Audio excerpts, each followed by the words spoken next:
آج سے درس نمبر 5 کا آغاز ہو رہا ہے اور درس نمبر 5 کا نام ہے ماضی کی دوسری قسموں کو بنانے کا طریقہ۔ ضمیمہ جدیدہ یعنی نیا ضمیمہ۔ دیکھیے ضمیمہ اس چیز کو کہتے ہیں جو کسی اصل چیز پر بڑھا کر لگائی گئی ہو۔ دیکھیے میزان الصرف کے پرانے نسخوں میں ماضی کی دوسری قسموں کو بنانے کا طریقہ نہیں تھا، بلکہ بعد کے نسخوں میں اس طریقے کو بڑھایا گیا ہے، تو اسی لیے یہاں پر ضمیمہ جدیدہ لکھ دیا گیا ہے۔ ٹھیک ہے، اب آگے دیکھیے۔ ای ہما کے گفتہ شد بحث ماضی مطلق بود، یعنی یہ جو کچھ بیان کیا گیا ہے ماضی مطلق کا بیان تھا۔ دیکھیے ماضی مطلق اس فعل کو کہتے ہیں جس سے گزرے ہوئے زمانے میں کسی کام کے کرنے یا ہونے کا علم ہو۔ چوں خواہی کے اقسام دیگر از ماضی قریب و بعید و استمراری و احتمالی و تمنائی بنا کنی، یعنی جب آپ کو ماضی کی دوسری قسمیں یعنی ماضی قریب، بعید، استمراری، احتمالی اور تمنائی بنانا ہو تو پس اگر لفظ قد کے برائے تقریب است پر ماضی مطلق داخل کنی ماضی قریب شود، یعنی تو اگر قد کا لفظ جو کہ نزدیکی کو بتاتا ہے ماضی مطلق پر داخل کر دیں تو ماضی قریب بن جاتا ہے۔ ماضی قریب اس فعل ماضی کو کہتے ہیں جس سے قریب کے گزرے ہوئے زمانے میں کسی کام کے کرنے یا ہونے کا علم ہو۔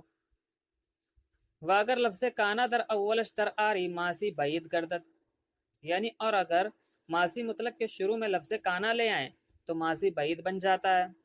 ماضی بعید اس فعل ماضی کو کہتے ہیں جس سے دور کے گزرے ہوئے زمانے میں کسی کام کے کرنے یا ہونے کا علم ہو۔ وچوں آرابر مضارع داخل کنی ماضی استمراری شود، یعنی اور جب آپ کانا کے لفظ کو مضارع پر داخل کر دیں گے تو ماضی استمراری بن جائے گا۔ ماضی استمراری اس فعل ماضی کو کہتے ہیں جس سے گزرے ہوئے زمانے میں لگاتار کسی کام کے کرنے یا ہونے کا علم ہو۔ دیکھیں مضارع کے بارے میں آپ کو اس سبق میں نہیں بتاؤں گا کیونکہ مضارع کا پورا مستقل سبق اس کے بعد آ رہا ہے، تو اس لیے مضارع کے بارے میں آپ لوگ کو اس سبق میں ہی بتاؤں گا۔ وَإِن بیشتر است وگاہ دخول آ بر ماضی مطلق نیز ہمیں فائدہ دہد، یعنی اور ماضی استمراری اکثر و بیشتر فعل مضارع پر لفظ کانا کو داخل کر کے بناتے ہیں، لیکن کبھی کبھی ماضی مطلق پر بھی لفظ کانا کو داخل کر کے ماضی استمراری بنا لیتے ہیں، لیکن لفظ کانا دری ہر دو ماضی در تثنیہ و جمع تذکیر و تانیث و خطاب و تکلم بر مطابق ضمائر مدخول خود باشد، یعنی کانا کا لفظ ماضی بعید اور ماضی قریب دونوں میں اپنے سیغے کے مطابق ہوتا ہے، یعنی اگر ماضی بعید اور ماضی قریب ماضی استمراری کا سیغہ واحد مذکر غائب کا ہوگا تو کانا کا سیغہ بھی ویسا ہی ہوگا۔ اسی طریقے سے اگر ماضی بعید اور ماضی استمراری کا سیغہ جمع مذکر حاضر کا ہوگا تو کانا کا لفظ بھی جمع مذکر حاضر کا لایا جائے گا۔ اسی طریقے سے اگر ماضی بعید اور ماضی استمراری کا سیغہ متکلم کا ہوگا خواہ واحد ہو یا جمع تو کانا کا لفظ بھی متکلم کا ہی لایا جائے گا واحد یا جمع۔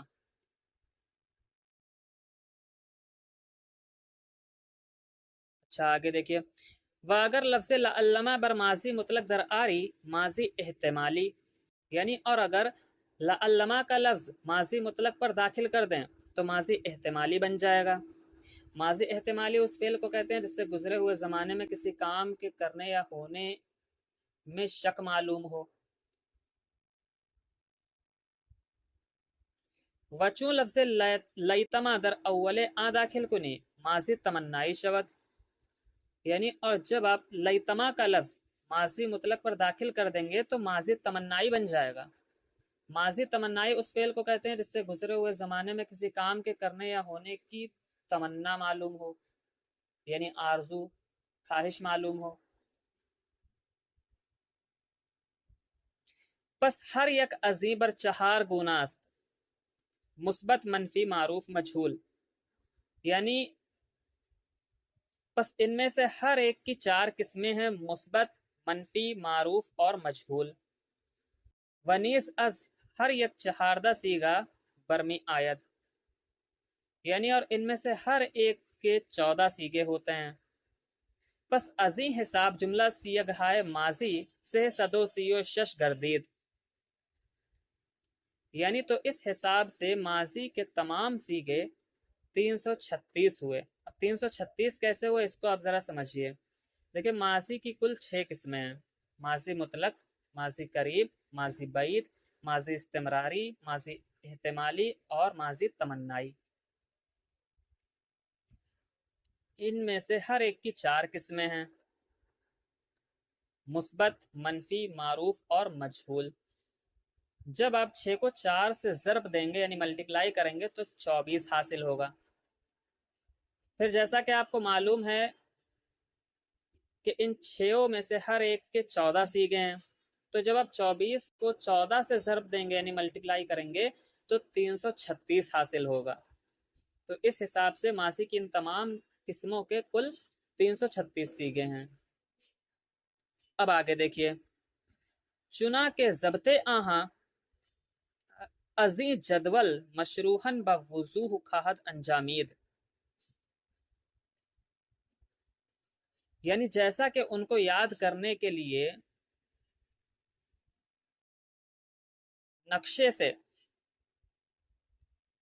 جو کہ آگے دیا گیا ہے واضح طور پر معلوم ہو جائے گا. تو آج کے لیے اتنے ہی رکھتے ہیں، ابھی تو سبق مکمل نہیں ہوا ہے کیونکہ بڑا سبق ہے، اسی لیے میں اس کو آج یہیں پر چھوڑ رہا ہوں. آگے انشاءاللہ تعالی ہم لوگ اگلی ویڈیو میں پڑھیں گے.